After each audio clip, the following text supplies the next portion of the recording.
இதுக்கு இந்த ப்ரொமோ விடாமலே இருந்திருக்கலாம் அப்படின்னு தாங்க தோணுது. பாவங்க சாரதாம்மா நெஞ்சில் அவ்வளோ வலிங்க. அன்பான இனிய உறவுகளே பார்த்தீங்களா, இன்னைக்கு ஒரு ப்ரொமோ விட்டுருக்காங்க. பாவம் அழுது அழுது தீக்குறாங்க சாரதா கங்கா பாட்டி. அம்மா அழுகாதம்மா, விடுமா விடுமா அப்படின்னு சொல்கிறாங்க.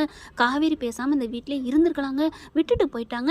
ஆனால் சாரதா தான் நீ வீட்டுக்கு போய் பொழப்ப பாருடி அப்படின்னு சொன்னாங்க. அதனால தான் அவங்க வீட்டுக்கு போனாங்க. ஆனால் இங்கே சாரதாம்மா என்ன பண்ணுது, மனசு தாங்காமல் கதவை போய் சாத்திட்டு இனிமேல் நான் ஏன் உயிரோடு இருக்கணும் அப்படின்னு சொல்லிட்டு தவறான முடிவு எடுக்க போகிறாங்க. இவங்க பார்த்தா அப்படியே கத்துறாங்க, ஐயோ ஐயோன்னு சொல்லிட்டு அப்படியே கதவை தரமா நான் அழுகுறாங்க, துடிக்கிறாங்க, அம்மா அம்மான்னு சொல்லிட்டு ஒரு கட்டத்துக்கு மேலே கதவை 2 பேரும் உடைச்சிடுறாங்க. உடைச்சதுக்கப்புறம் ஓடி போய் காப்பாற்றுறாங்க. ஆனால் மயங்கிடுறாங்க. மயங்கி அப்படி கீழே விழுகிறாங்க. என்ன பண்ணுறது ஏது பண்ணுறதுன்னு தெரியல. பார்த்தா இங்கே நிவினுக்கும் கால் பண்ணி சொல்கிறாங்க, இங்கே நம்ம விஜய்க்கும் கால் பண்ணி சொல்கிறாங்க. எல்லாரும் அலறி அடிச்சுட்டு ஓடி வர்றாங்க. வந்ததுக்கப்புறம் பார்த்தா அதுக்குள்ளே இவங்க ஹாஸ்பிட்டலுக்கு தூக்கிட்டு போயிடுறாங்க. ஆட்டோவை பிடிச்சிக்கிட்டு அங்கே போனால் ஆஸ்பத்திரியில் எல்லாரும் போய் சேர்ந்துடுறாங்க. ஆஸ்பத்திரிக்கு போன கையோட அப்படியே அழுகுறாங்க, துடிக்கிறாங்க. என்ன பண்ணுறதுனே தெரியல. ஏமா ஏமா இப்படி பண்ண அப்படிங்கிறாங்க. கொஞ்சம் மயக்க நிலையில் தான் இருக்காங்க. அதுக்கப்புறம் டாக்டர்ஸ் எல்லாமே ட்ரீட்மெண்ட் கொடுக்குறாங்க, கொஞ்சம் குணப்படுத்திடுறாங்க. காவேரி அழுகுறாங்க, தலையில் அடிச்சுக்கிறாங்க. ஏண்டி ஏண்டி அடிச்சுக்கிற அப்படிங்கிறீங்களா. இல்லைம்மா நான் போயிருக்கக்கூடாதுமா, என்னை மன்னிச்சிருமா நான் போனது தப்பு அப்படிங்கிறாங்க. அப்படிலாம் ஒன்றும் இல்லடி அப்படிங்கிறாங்க. கங்காவும் யமுனா பார்க்குறாங்க. இனிமேல் நம்ம அம்மாவை விட்டுட்டு எங்கேயும் போகக்கூடாது, நம்ம பக்கத்தில் இருக்கணும் அப்படிங்கிறாங்க. அப்புறம் சாரதா சொல்கிறாங்க, இனிமேல் நான் அப்படிலாம் ஒன்றும் பண்ண மாட்டேன்டி அப்படிங்கிறாங்க. அப்போ விஜய் வராங்க. விஜய் வந்துட்டு ஏன் இப்படி பண்ணுறீங்க, நான் தான் உங்களுக்கு அவ்வளோ படித்து ஒரு கிளிப்பிள்ளைக்கு சொல்கிற மாதிரி ஆறுதல் சொல்லிட்டு போனேனே, இதை விட என்னத்தை ஒரு மனுஷன் சொல்ல முடியும் அப்படிங்கிறாங்க. தம்பி அப்படிங்கிறாங்க. என்னச்சே நீங்கள் என்ன மயனா நினச்சதெல்லாம் வேஸ்ட்டு அத்தை, நான் உங்களை அம்மாவை தான் நினைக்கிறேன், ஒரு பெத்த புள்ள இவ்வளோ உயரத்தில் இருக்கேன், நான் இருக்கேன், நீங்கள் அப்படிலாம் நினைக்கலாமா அப்படிங்கிறாங்க. தம்பி நான் அப்படிலாம் நினைக்கல, அதெல்லாம் இல்லை, எனக்கு பேசாதீங்க அப்படிங்கிறாங்க. தம்பி அப்படிலாம் இல்லை தம்பி அப்படின்னு சொல்லிட்டு எவ்வளோ சொல்லி கெஞ்சி பார்க்குறாங்க. ஆனால் பார்த்தா விஜய் கோச்சிட்டுங்கிட்டு கிளம்ப போகிறாங்க. ஏங்க அம்மாவே இப்படி இருக்காங்க, ஏங்க இப்படி பண்ணுறீங்க அப்படின்னு பின்னாடியே வராங்க. சரி அப்போ நான் என் கோவம் போகணும்னா நான் ஒன்று சொல்லுவேன், அதை உங்கள் அம்மா கேட்கணும் அப்படிங்கிறாங்க. சொல்லுங்கள் என்ன பண்ணணும், என்ன சொல்லணும் சொல்லுங்கள் அப்படிங்கிறாங்க. என் கோவம் தீரணும்னா எங்கள் அம்மா வந்து நம்ம வீட்டுக்கு வரணும் அப்படிங்கிறாங்க. கங்காவும் யமுனா பார்க்குறாங்க, காவேரி பார்க்குறாங்க. ஏக்கா நம்ம வீட்டுக்கு வரக்கூடாதா. இல்லடி அது வந்துடி. இல்லைக்கா ஒரு 2-3 நாளைக்கு நம்ம வீட்டில் வந்து இருங்கக்கா ப்ளீஸ்க்கா, அங்கே யாருக்கா இருக்கிறா அப்படிங்கிறாங்களா. காவேரி கெஞ்சரை பார்த்துட்டு யமுனாவுமே நிவினை பார்க்குறாங்க. நிவின் வந்து என்ன யமுனா நீ சொன்ன அவங்க அக்கா கேட்கும் அப்படிங்கிறாரு. நிவின் இவ்வளோ பேசுனா யமுனாவுக்கு சொல்லவா வேணும். உடனே என்ன பண்ணுறாங்க, அக்கா பரவாயில்லக்கா நானுமே இன்னைக்கு வரேன்க்கா, எல்லாரும் அங்கேயே இருப்போம், அதுக்கப்புறம் நாளைக்கு போய்க்கலாம் அப்படிங்கிறாங்க. சரின்னு சொல்லிட்டு ட்ரீட்மெண்ட் முடிஞ்சு கூட்டிகிட்டு வீட்டுக்கு போயிடுறாங்க.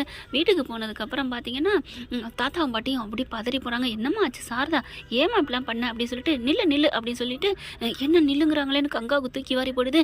அங்கேயே நில்லு அப்படின்னு கல்யாணி என்ன பண்ணுறாங்க, ஆரத்தி தட்டோட வர்றாங்க. ஆஸ்பத்திரிலேருந்து வந்திருக்கம்மா, ஆரத்தி தட்டு கரைச்சி எடுக்கணும், நீ எனக்கு பிள்ளை மாதிரி தான் வா அப்படின்னு சொல்லி ஆரத்தி கரைச்சி வீட்டுக்குள்ளே கூப்பிட்டு போகிறாங்க. அவ்வளோ ஒரு சந்தோஷப்படுறாங்க. உங்களெல்லாம் நான் தப்பாக நினச்சிட்டேனே அப்படிங்கிறாங்க. சாரதா விடுமா, சொந்தத்துக்குள்ள ஒருத்தருக்கு ஒருத்தர் விட்டு கொடுக்கலன்னா அப்புறம் என்னம்மா, ஒருத்தருக்கு ஒருத்தர் உதவணும்டா, அதான்டா உறவு அப்படிங்கிறாரு தாத்தாவும் பாட்டியும். அதுக்கப்புறம் ரொம்ப மன்னிச்சுக்கோங்க என்னைய, உங்களெல்லாம் நினச்சா ஐயோ விடுமா அப்படின்னு சொல்கிறாங்க. அம்மா காவேரி சாரதாவை அங்கே ரூம் சும்மா தானே இருக்குது, அங்கே போய் வை அப்படிங்கிறாங்க. சரின்னு சொல்லிட்டு எல்லாரையும் அங்கே கூட்டிகிட்டு போகிறாங்க.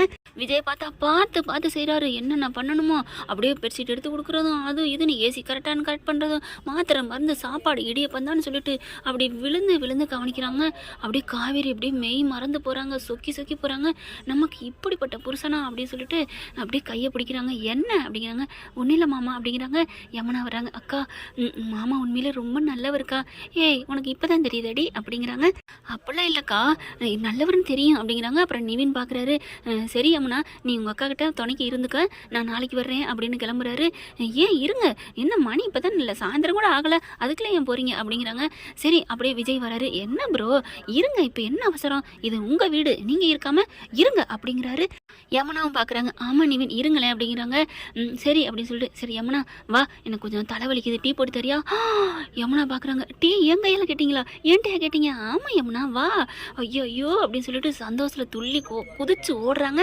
அப்போ தான் விஜயும் காவேரியும் பார்க்குறாங்க. நிவின்கிட்ட போய் சொல்கிறாங்க, இங்கே பாருங்கள் நீங்கள் 2 வார்த்தை அழகாக பேசணுன்னு அவள் எப்படி மான்குட்டி மாதிரி துள்ளிட்டு போகிறா, பாவம் யமுனா ப்ளீஸ் நிவின் உங்கள் மேலே உயிராக லவ் பண்ணுற தவிர அவள் என்ன பாவம் பண்ணா ப்ளீஸ் அப்படிங்கிறாங்க. சரி நான் இப்போ மனசை மாற்றிக்கிட்டேன் அப்படிங்கிறாங்க. என்ன மாற்றிக்கிட்டீங்க? அப்படியே பேருக்குன்னு கடனுக்குன்னு டீ கேட்குறீங்க. அவள் பாவம் இல்லை என் தங்கச்சி. உங்கள் அன்புக்காக தானே ஏங்குறா. ஏன் நிவின் அப்படிங்கிறாங்க. ஐயோ காவேரி, நான் உங்கள் தங்கச்சி நான் கோச்சிக்கவே இல்லை. அவள் என் மனசில் இருக்கா. அப்படி இல்லைன்னா எங்கள் அம்மா வந்து பேசின பேச்சுக்கு நான் விரட்டி விட்டுருக்க மாட்டேனா? அவங்க டைவர்ஸ் வாங்க சொல்கிறாங்க, நான் அப்படி டைவர்ஸ் பண்ணியிருக்க மாட்டேனா? இந்த ஜென்மம்னு பார்த்தா எனக்கு யமுனா தான் என் பொண்டாட்டி காவேரி. கொஞ்சம் கொஞ்சமாக நான் மனசு மாறிடுவேன். ஏன் விஜய் ப்ரோவும் நீங்களும் எப்படி இருந்தீங்க, இப்போ அப்படியே பிரிக்க முடியாத அளவுக்கு ஒன்று சேரலையா? அதே மாதிரி நானும் யமுனாவும் மாறுவோம் அப்படிங்கிறாங்க. இதுக்கு எல்லாமே விஜய் தான் காரணம். அவர் தான் என்கிட்ட அவ்வளோ அட்வைஸ் பண்ணார். பாவம் சின்ன பிள்ளை உங்கள் மேலே உயிர் போகிற அளவுக்கு பாசம் வச்சுருக்கா, இந்த மாதிரி அன்பு கிடைக்கிறதுக்கு கொடுத்து வச்சுருக்கணும்னு எனக்கு நிறைய அட்வைஸ் பண்ணார் அப்படின்னு சொன்னோன்னே காப்பி கொண்டு வந்து டமான்னு கீழே போட்டுட்றாங்க. திரும்பி பார்க்குறாங்க, யமுனா அப்படியே டம்ளர் கீழே போட்டுது. ஏய் யமுனா என்ன அக்கா மாமா அப்படின்னு கட்டி பிடிச்சிக்கிறாங்க. என்னடா அப்படிங்கிறாங்க. என்னை மன்னிச்சிருக்கா, என்னை மன்னிச்சிரு மாமா அப்படிங்கிறாங்க. நீங்கள் இவ்வளோ என் மேலே பாசம் வச்சுருக்கீங்க, என் வாழ்க்கையை பற்றி நினைக்கிறீங்க, ஆனால் ஐயோ ஐயோ ஐயோன்னு தலையில் அடிச்சுக்கிறது யமுனாவில்.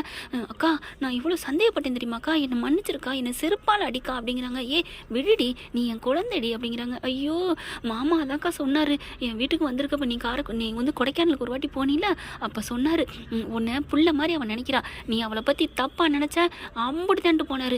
நல்ல மனசுள்ளன்னு கண்டு தானே பொண்டாட்டியை பற்றி ஒருத்தி குறை சொல்லியும் அதுவும் கூட பிறந்தவ சொல்லியும் அப்படியே நம்ப மாட்டேன்ட்டாரே.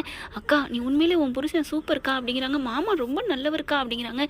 எனக்கு தெரியும்டி அவர் நல்லவர், அப்படிங்கிறனால தான் என் புருஷன் மேலே நானும் உயிராக இருக்கேன், அவரும் என் மேலே உயிராக இருக்காரு அப்படின்னு காவேரி சொல்கிறாங்க. நிவினை பார்க்குறாங்க. அப்படியே பார்த்தோன்னே தேங்க்ஸ் நிவின் அப்படிங்கிறாங்க. சரி விடு, இப்போ எனக்கு காஃபி வாங்க அப்படின்ட்டு நிவின் என்ன பண்ணுறாரு, சரி நானும் என் பொண்டாட்டி என் கிச்சனுக்கே போய் குடிக்கிறான். சூப்பர் நிவின், இதுதான் உண்மையான மனசு மாறினதுக்கு காரணம். போங்க போங்க, இப்போ இன்னொன்று கொண்டுட்டு வா அப்படின்னு நீங்கள் சொல்லியிருந்தா அது கூட கொஞ்சம் அன்பு கம்மின்னு தான் நினச்சிருப்போம் அப்படிங்கிறாங்க. சூப்பர் யமுனா, தேங்க்யூக்கா அப்படின்னு ஓடுறாங்க. கங்கா பார்க்குது, எப்படியோ நம்ம தங்கச்சிங்க நல்லா இருந்தால் சரி, எல்லாருக்கும் புத்தி வந்துடுதுங்க. அடுத்து பார்த்தா அக்கா என்னக்கா அப்படிங்களே. இல்லடி நீங்கள்லாம் நல்லா இருக்குது, எனக்கு சந்தோஷமாக இருக்குடி. ஐயோ எனக்கு ரொம்ப சந்தோஷமாக இருக்கே அப்படின்ட்டு துள்ளி குதிச்சுட்டு போகிறாங்க. எங்கே அப்படிங்களே. மாமா எனக்கு ரொம்ப சந்தோஷமாக இருக்குன்னு அப்படியே ஊஞ்சல் பக்கம் போகிறாங்க. ஊஞ்சலில் உட்காந்துட்டு அப்படியே ஆடுறாங்க. என்ன அப்படின்னு சொல்லிட்டு இருக்கையை கட்டிக்கிறாங்க நம்ம தலைவனும் தலைவியும். இல்லைங்க இது எல்லாமே நடந்ததுக்கு காரணம் நீங்கள் தான் மாமா, நீங்கள் தான் அப்படின்னு சொல்லி கட்டி பிடிச்சிக்கிறாங்க. என்னடி அப்படிங்கிறாங்க. எவ்வளோ நாளாச்சு தெரியுமா இப்படி நம்ம ரெண்டு பேரும் சந்தோஷமாக இந்த ஊஞ்சலில் ஆடி அப்படிங்கிறாங்க. கடைசியாக நம்ம சண்டை போட்டு தாண்டி போனோம் அப்படிங்கிறாங்க. உடனே காவேரி மறைக்கிறாங்க. சே அதை பற்றி பேசாதீங்க மாமா, எனக்கு கோவம் வருது அப்படிங்கிறாங்க. சரி சரி விடு நான் பேசலை அப்படிங்கிறாங்க. என் செல்லா பொண்டாட்டி என்ன திடீர்னு மாமா மேலே இவ்வளோ சந்தோஷம்? என்ன சந்தோஷமா? என் அம்மாவுக்கு ஆறுதல் சொல்கிறதும் சரி, என் தங்கச்சி வாழ்க்கை நல்லா இருக்குன்னு நினச்சதும் சரி, எங்கள் அக்கா மேலே பாசமாக இருக்குது, எல்லாமே நீங்கள் வேற வேற வேற லெவல்ரா மாமா. இல்லை எனக்கு மாமான்னு சொல்கிறத விட வேற வேற லெவல்ரா மச்சான் அப்படின்னு சொல்லணும் போல இருக்குமா அப்படிங்கிறாங்க. சொல்லிடி தங்க. ஆமாண்டா மச்சான். ஐயோ என் பொண்டாட்டி மச்சான்னு சொல்லல, எவ்வளோ அழகாக இருக்குது அப்படின்னு சொல்லிட்டு ரெண்டு பேரும் கட்டி பிடிச்சிக்கிறாங்க. இவங்க ரெண்டு பேரும் இவ்வளோ சந்தோஷமாக இருக்கிற தாத்தா பார்க்குறாரு. அவ்வளோ சந்தோஷம், அவருக்கு ஆனந்த கண்ணீரே வருது. அப்பாடா இப்போ தான் நிம்மதியாக இருக்குது. இவங்களோட சந்தோஷத்துக்காக எத்தனை கோடி என் சொத்தே அழிஞ்சாலும் பரவாயில்ல, என் பேரனும் பேத்தியும் நல்லா இருக்கணும் அப்படின்னு நினைக்கிறாங்க. இதுக்கான வேலையை முதல்ல பார்க்கணும். அந்த ரெண்டு பிள்ளைங்களுக்கு ஏதாவது பணத்தை கொடுக்கணும். அந்த வந்து கிடக்குது பாருங்கள், அதுங்க வந்து ரெண்டாம் தாரமோ இல்லையோ அவங்களுக்கு ஏதாவது பணத்தை கொடுத்து செட்டில் பண்ணணும். அப்பா அப்போ என்ன சொல்லணும் தோணுது தெரியுமா? வரேன் வா. விஜய்க்கு எங்கேருந்து இந்த புத்தி வந்துச்சு? தாத்தா கிட்ட தான் வந்திருக்கு. அடுத்தவங்களுக்கு உதவணுங்கிற எண்ணம் அப்படின்னு தானங்க தோணுது. யமுனா நீ ரொம்ப சந்தோஷம் ஆகுறாங்க டீயை போட்டு குடிச்ச கையோட. அதுக்கப்புறம் பார்த்தா எங்க நீங்கள் போய் தான் ஆகணுமா, இங்கே இருக்கலாம்ல அப்படிங்கிறாங்க. இல்லை யமுனா, இங்கே நான் தங்கினா நீ ஏதாவது சொல்லுவேன். ஐயோ அப்படிலாம் சொல்ல மாட்டேன். பயத்துலலாம் நீ சொல்லக்கூடாது. உண்மையான மனசார என்னை நீ நேசிச்சின்னா இந்த மாதிரிலாம் நீ சொல்ல மாட்டேன். என்னங்க என்னை மன்னிச்சிருங்க, நான் தெரியாமல் தப்பு பண்ணிட்டேன் அப்படிங்கிறாங்க. என் கூட இருங்களேன் அப்படிங்கிறாங்க. இல்லை யமுனா நீ இரு, நான் வீட்டுக்கு போயிட்டு வரேன், அம்மா எதுவும் நினைக்கும்ல அப்படின்னு சொல்லல விஜய் வந்துடுறாரு. சூப்பர் சூப்பர் அப்படின்னு சொல்லிட்டு, என்ன பொண்டாட்டி இருக்க சொல்கிறா, இருக்க வேண்டியதானே அப்படிங்கிறாங்க. இல்லை பிரதர் நான் வீட்டுக்கு போயிட்டு வந்துடுறேன், யமுனா புரிஞ்சுக்கிறியா அப்படிங்கிறாங்க. புரிஞ்சுக்கிறேங்க அப்படின்னு சொல்லிட்டு அப்படியே வாசல் வரைக்கும் வர்றாங்க. காரில் ஏறி போகிறாரு. யமுனா அப்படியே போயிட்டு வரீங்களா, போய் தான் ஆகணுமா அப்படின்னு யமுனா கேட்க அவருக்கு மனசு கேட்கல. சரி நீ இறங்கிடுறாரு. என்னங்க இறங்கிட்டீங்க? இல்லை ஒரு மாதிரியா நீ பேசுனியா, மனசு கஷ்டமாக இருந்துச்சு யமுனா, இனிமேல் உன் மனசு நோகடிக்கக்கூடாதுன்னு முடிவு பண்ணிட்டேன், நான் போகலை, உன் கூட இருக்கிறேன் போதுமா? ஐயோ தேங்க்யூ ஐயோங்க அப்படின்னு கட்டிக்கிறாங்க. இவர் நிவினால் ஒன்றுமே பண்ண முடியல.